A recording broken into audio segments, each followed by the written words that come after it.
বিভিন্ন রাজনৈতিক সংগঠন শুধু বক্তৃতার ক্ষেত্রেই বড় বড় আওয়ামী বিরোধী বক্তৃতা প্রদান করেন, কিন্তু দেখা যায় তারা দিন শেষে আওয়ামী লীগের সাথে বিভিন্ন ধরনের সুযোগ সুবিধার বিনিময় করছেন। রাষ্ট্র সফর নিয়ে কিন্তু বেশ কিছুদিন যাবত আলোচনা চলছিল এবং এই ধরনের হামলা হওয়ার কিন্তু একটা আলোচনাও ছিল, শঙ্কা সবার মধ্যেই ছিল। তারপরেও যেভাবে সরকার প্রধান উপদেষ্টার উপস্থিতিতে সরকার নিরাপত্তা নিশ্চিত না করে কিংবা এম্বাসির সহযোগিতা না নিয়ে যেভাবে নিরাপত্তাহীনভাবেই বিভিন্ন রাজনৈতিক সংগঠনের সিনিয়র নেতৃবৃন্দকে নিয়ে এয়ারপোর্টে পদার্পণ করেছেন এবং তারপর তাদের উপর যে হামলা হয়েছে।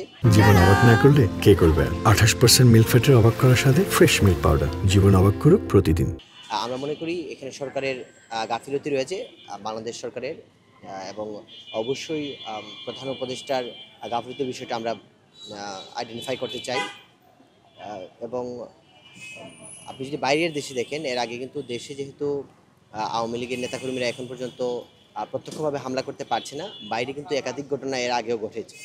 কিন্তু সেইখানে কেন সরকার প্রধান মির্জা ফখরুল ইসলাম আলমগীর, তারপর আক্তার হোসেন সহ অনেক সিনিয়র প্রমিনেন্ট নেতৃবৃন্দের উপস্থিতিতে তাদের জন্য যথাযথ নিরাপত্তার ব্যবস্থা না করেই আমেরিকাতে প্রবেশ করলেন বা নিউ ইয়র্কে পদার্পণ করলেন, সে বিষয় নিয়ে আমরা সন্দেহ প্রকাশ করছি। এবং আমরা মনে করি যে আওয়ামী লীগ পরাজিত শক্তি এখন হেনস্থার মাধ্যমে বাংলাদেশের রাজনৈতিক সংগঠনগুলো নেতৃবৃন্দকে হেনস্থার মাধ্যমে তাদেরকে ডিমোরালাইজ করার চেষ্টা করছে, তাদের সম্মানহানির চেষ্টা করছে, এবং বাংলাদেশের মানুষ অবশ্যই এই ধরনের কর্মকাণ্ডের বিরুদ্ধে আছে। তার বাইরেও বাংলাদেশের মধ্যেও কিন্তু আওয়ামী লীগের তৎপরতা দেখা যাচ্ছে। এখন পর্যন্ত বাংলাদেশ জাতীয়তাবাদী দলের বিভিন্ন পর্যায়ের নেতৃবৃন্দের বাইরে আর কোনো সংগঠন কিন্তু এখন পর্যন্ত আওয়ামী লীগের বিরুদ্ধে কোনো ধরনের সক্রিয় ভূমিকা মাঠে রাখছে না, বা রাখছে বলে আমরা কোনো প্রমাণ দেখতে পাচ্ছি না। আমরা মনে করি সব রাজনৈতিক সংগঠনকে শুধু মিডিয়া ফেস করে বড় বড় বক্তৃতা দেওয়ার বাইরেও আওয়ামী ফেসিবাদ মুক্ত যে সংস্কৃতি আমরা বাংলাদেশে বিনির্মাণ করতে চাই, তার জন্য হলেও মাঠ পর্যায়ে সবাইকে এক পর্যায়ে আসতে হবে, এক ছাতার নিচে আসতে হবে। বিভিন্ন রাজনৈতিক সংগঠন শুধু বক্তৃতার ক্ষেত্রেই বড় বড় আওয়ামী বিরোধী বক্তৃতা প্রদান করেন, কিন্তু দেখা যায় তারা দিন শেষে আওয়ামী লীগের সাথে বিভিন্ন ধরনের সুযোগ সুবিধার বিনিময় করছেন।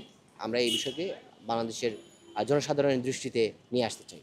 স্বাভাবিকভাবেই তাদের যে পরাজয়, সেই পরাজয়ের গ্লানি তাদের বহন করতে হচ্ছে। এবং আপনি এটা অস্বীকার করার সুযোগ নেই যে আওয়ামী লীগের সাংগঠনিক শক্তি বাংলাদেশের এখন এক্সিস্টিং অনেক বড় বড় রাজনৈতিক সংগঠনের চাইতেও কিন্তু বেশি। কিন্তু তারপরেও সরকার তাদের নেতৃবৃন্দের নিরাপত্তা যে নিশ্চিত না করেই নিয়ে গেছে, সেটাই মূল কনসার্নের বিষয়, যার কারণে তাদের নিরাপত্তার মানে ঘাটতি থাকার কারণেই কিন্তু তারা ওই এরিয়াতে প্রবেশ করার সাহস করতে পেরেছে। যদি সরকার ওই ধরনের নিরাপত্তার তৈরি করতে পারত, যুক্তরাষ্ট্রের পুলিশ বা এম্বাসির সাহায্যে যদি তারা নিরাপত্তার ব্যবস্থা করতে পারত, স্থানীয় নিরাপত্তা, তাহলে কিন্তু তারা এই পরিস্থিতি মোকাবিলা করা যেত।